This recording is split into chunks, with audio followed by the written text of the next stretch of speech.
পুঁই শাক পাতা চিংড়ির রোল হয়ে গেছে বন্ধুরা। দেখুন হেবি সুন্দর সেন্ট ছেড়েছিল, খেতেও ভালো হয়েছে। যদি ভালো লাগে লাইক করবেন, শেয়ার করবেন। এই চ্যানেলে যদি নতুন হয়ে থাকেন অবশ্যই একটা সাবস্ক্রাইব করে দেবেন। যারা ফেসবুক পেজ থেকে দেখছেন তারা একটা ফলো করে দেবেন। চলুন কীভাবে ভিডিওটা করেছি প্রথম থেকে দেখতে থাকি, চলুন যাই। এখানে চিংড়ি মাছ, আদা, পেঁয়াজ গ্রেট করা, পেঁয়াজ বাটা, এখানে আদা গ্রেট করা, রসুন গ্রেট করা, নুন, হলুদ, এখানে লঙ্কার গুঁড়ো, এখানে ধনে গুঁড়ো, এখানে চাট মশলা, এখানে জিরে গুঁড়ো, সব এই চিংড়ি মাছের সাথে একসাথে মেখে নেব। একসাথে সব আমি মেখে নেব,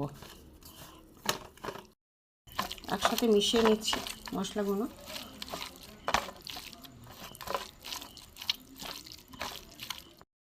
এতে একটু আমি কাঁচা তেল দিয়ে দেবো, এতে একটু আমি কাঁচা তেল দিয়ে সব মশলার সাথে মেখে নেব। এই চিংড়ি মাছের মিশ্রণে আদা বাটা, রসুন বাটা, পেঁয়াজ বাটা, জিরে গুঁড়ো, ধনে গুঁড়ো, লঙ্কার গুঁড়ো, চাট মশলা এবং কাঁচা তেল দিয়ে সব মেখে নিলাম। এখানে কিছুটা বেসন নিয়েছি, ধনে গুঁড়ো, জিরে গুঁড়ো, লঙ্কার গুঁড়ো এবং হলুদ গুঁড়ো, এখানে চাট মশলা, নুন, এখানে অল্প একটু খাবার সোডা নিয়ে আমি একটা মোটা ব্যাটার তৈরি করব। দেখতে থাকুন। শুকনো এখানে এটা নিয়েছি, খাবার সোডাটা নিয়ে শুকনো উপকরণগুলো বেসনের সাথে ভালো করে মিশিয়ে নেব।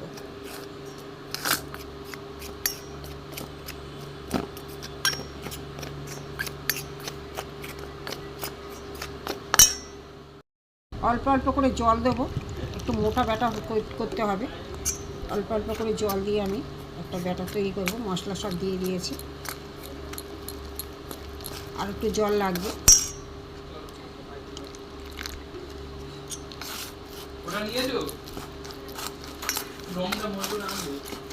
আর একটু জল লাগবে, খুবই মোটা হয়ে গেছে।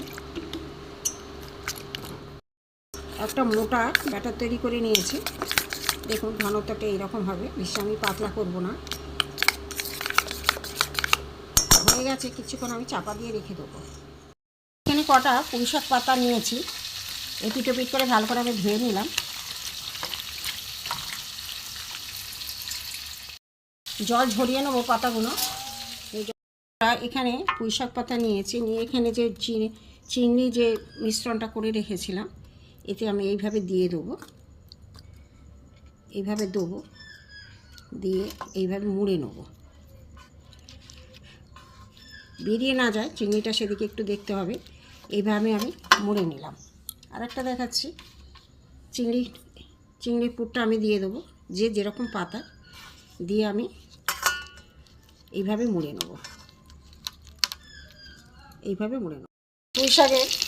পুঁই শাকে চিংড়ির পুর দেওয়া, এইটা আমি ঘন ব্যাটারে, বেসনের ব্যাটারে দিয়ে আমি একটা একটা করে ভেজে নেব।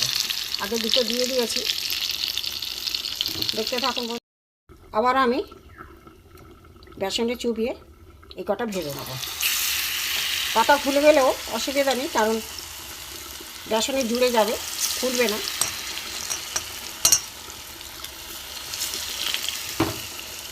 এখানে আমি 4টে দিয়ে দিলাম, ভাজা হোক বন্ধুরা। এইভাবে সব কটা আমি ভেজে নেব, উল্টে পাল্টে দেবো।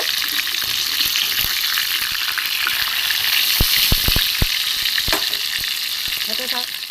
এবার এগুলো দেখুন কত সুন্দর ভাজা হয়েছে, আমি তুলে নেব।